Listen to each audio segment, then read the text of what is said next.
Joining us now for more from Beijing, Chen Chenchen is a Deputy Director of the Department of Macro Research at Renmin University of China. With us in the studio, Sourabh Gupta is a resident senior fellow with the Institute for China-America Studies. From Nairobi, David Owiro is an economic and policy analyst, and Witney Schneidman is a former Deputy Assistant U.S. Secretary of State for African Affairs. Thanks to all of you for joining us. Chen Chenchen, let me start with you in Beijing. So the China-Africa Forum has wrapped up in Beijing. China, of course, has been investing heavily in Africa, in the countries of Africa, and has pledged a further $60 billion. Why is China betting so big on Africa? Well, if you talk to the Chinese researchers and scholars, I think most of them will tell you that Africa is a hope. If you look at the economic dynamics, especially since the 2008 financial crisis, you can see that among all the emerging economies, African economies are actually enjoying the most stable and relatively faster growth rate. But what especially is intriguing to me is that President Xi mentioned the macro background in which the many of the Western dominating economies are still suffering from economic stagnancy and also the protectionism. So it is in such circumstances that the South-South cooperation, especially with an emerging continent like Africa, is so important to China. Naidu. Okay, let's bring in David from Nairobi. And David, the Chinese relationship with Africa has not been without some controversy.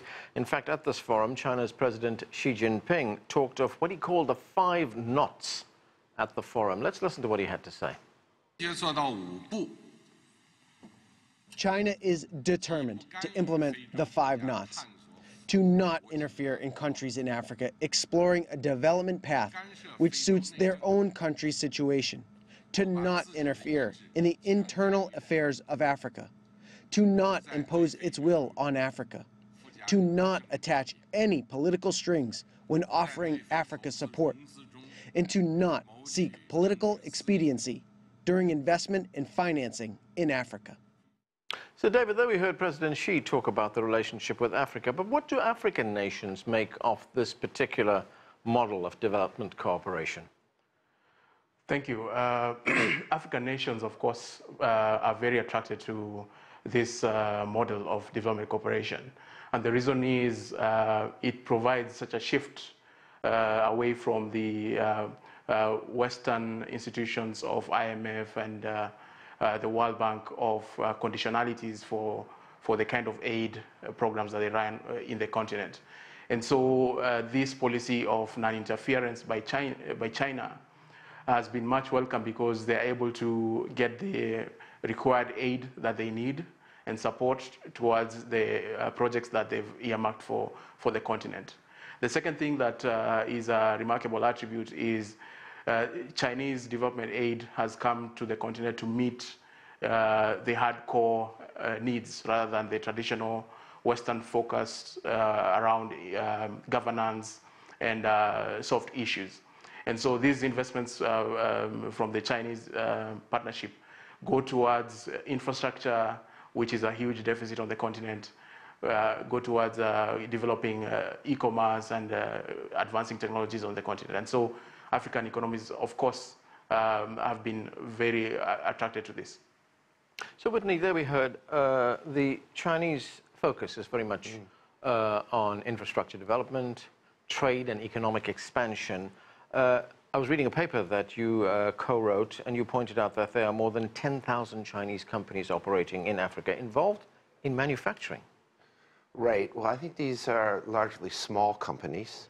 And I think that goes to a difference in the model between Chinese companies and American companies. American companies tend to be larger. They hire locally in Africa. They train locally in Africa. And they really work to develop a global supply chain. So if a company is manufacturing apparel in Ethiopia or Kenya, for example, they look to export that around the world. And I think that's an important business model that U.S. companies try to do on the continent. There has been one criticism that not enough local labor or training was being done, but that has changed, hasn't it? I don't know. I mean, I think it's still an issue, and I think we still have to see. I think what we haven't seen among Chinese firms is African leadership in Chinese firms. I haven't found a chairman of a Chinese company in Africa. You'll often find COOs, CEOs, chairmen of American companies in Africa, and I think that's an important distinction. Sort of trusting the local people to provide the leadership to the commerce. Right, let me get David's view on that. David, is that changing, the fact that there are more Africans being trained for these jobs, the fact that more African labor is being used as well? It is changing ever so slightly, in my view. We saw for a long time there was, of course, a huge language barrier, which sort of necessitated at least the higher leadership of these companies to be Chinese nationalities. But we are seeing sort of a smaller exchange or upgrading of capacities for the locals. And so it is happening, but perhaps the pace could be much faster. Sourabh, there is one conventional view on the Chinese link with Africa, and that is China is there to look for raw materials, primary materials in Africa, and then export manufactured goods back to these countries, find markets in these countries. But as Witney pointed out, there are now manufacturing concerns, Chinese manufacturing concerns in Africa as well. So is it changing? Oh, I think it is changing, and that's why I think the forum was very, very important. That is changing because China itself is changing in terms of its industrial structure. It's moving away from being a low and medium tech manufacturer to a more high tech manufacturer and to a more services and more consumption oriented society. And so there's immense managerial skills and capacity as well as immense production capacity, which is looking to move overseas to places like Bangladesh, to places like Vietnam, and to places like Africa, where it can set up, create what I would say is export-oriented, labor-intensive manufacturing units, which could then export out to the world. And so I think the forum was important in this context because it has come at this moment where there is this shift of this production capacity, and if African governments can get the enabling policy framework right, I think there's a huge opportunity for Africa to become really a booming labor-intensive, export-oriented manufacturing location.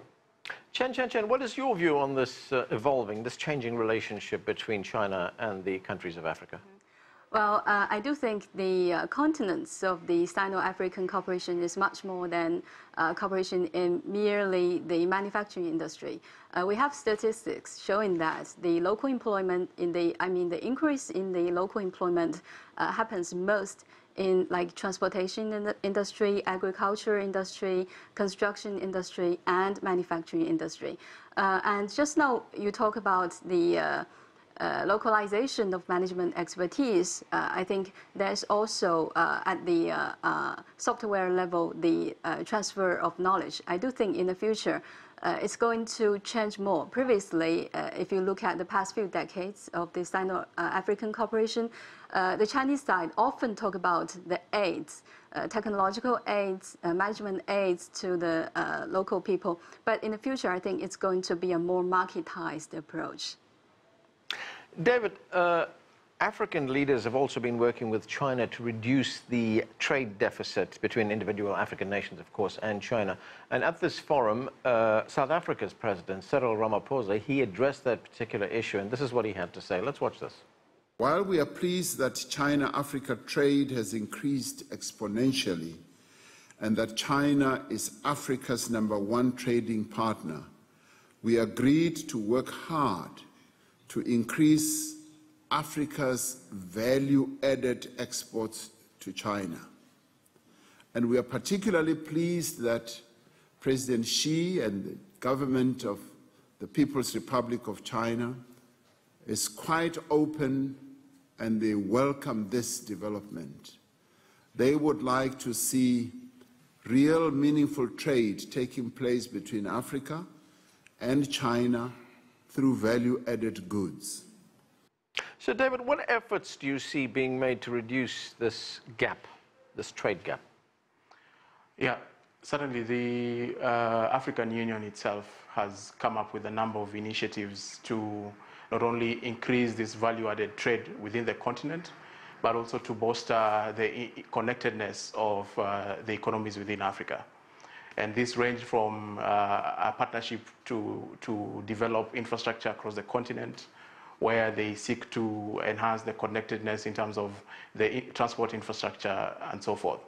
Secondly, there's a larger focus on agricultural modernization, which we are seeing even from the President Xi's speech, was that China will provide support towards African modernization in the agricultural sector.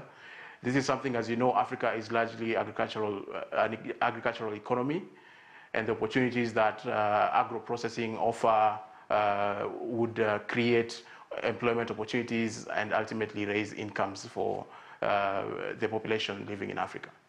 Okay, we are going to have to take a break right now. Coming up, more on China's investment in Africa. Stay with us, you're watching The Heat.